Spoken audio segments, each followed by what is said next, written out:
Nayikuphi lapho kufinyelela khona leli phimbo sawubona ngiyakubingelela egameni lika Jesu.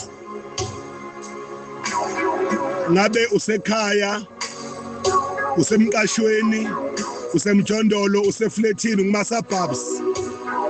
Ngabe uKwaZulu Natal, useGoli, useCape Town. UKwaXhosa eEastern Cape sanibonani. Ngabe useLimpopo, greetings sanibonani. This is Apostle TG Shange. Naku umyalezo wakho wanamhlanje. Bamba nje lamagama amancane ngizokhuluma kuwena azokuhambisa uhambo olude. Izikronike zesibili uchapter 20 uverse number 15. Second Chronicles chapter 20 verse 15. Wathi izwani nina nonke bakwaJuda nabakhileyo eJerusalem. Nawe Nkosi Jehoshaphat, usho kanje kini uJehova uthi, akusho njalo umprofeti kusho uJehova, bizwe kahle. Usho kanje uJehova kini uthi ningesabi, ningapheli amandla ngenxa yalesi sixuku esikhulu, ngokuba impi ayisiyo eyenu ngekaNkulunkulu. Funa ukuphinda le ndawana nje lencane. Impi ayisiyo eyenu ngekaNkulunkulu. For the battle is not yours, but God's. Lithi iBhayibheli ulaka luhlala ezifubeni zeyiwula. Umuntu onolaka ukhonzile ukulwa. La umuntu kaNkulunkulu la ememezela. Umoya kaNkulunkulu wehlele phezulu kwakhe. Wathi izwani nonke. Nina abantu abakhile kwaZulu Natal. Mina engiseJohannesburg, nina engiseCape Town. Nina engiseEastern Cape, wherever you are. This battle is not yours, but ekaNkulunkulu.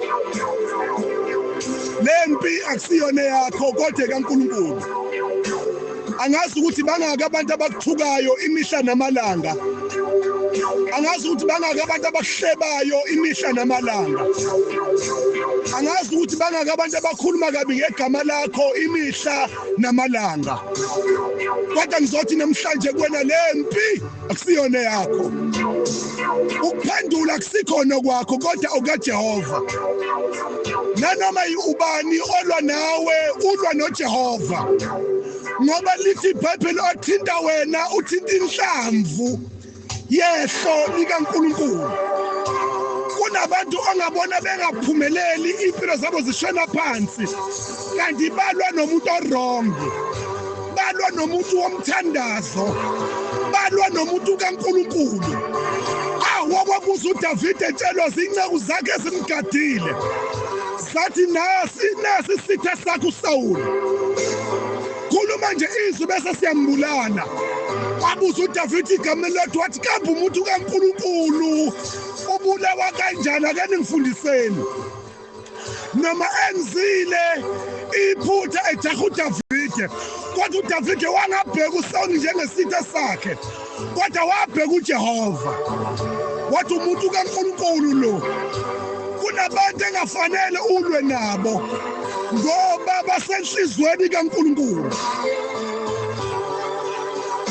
Ngithi mina bonke abantu abalwa nawe balwa noJehova uqobo lwabo.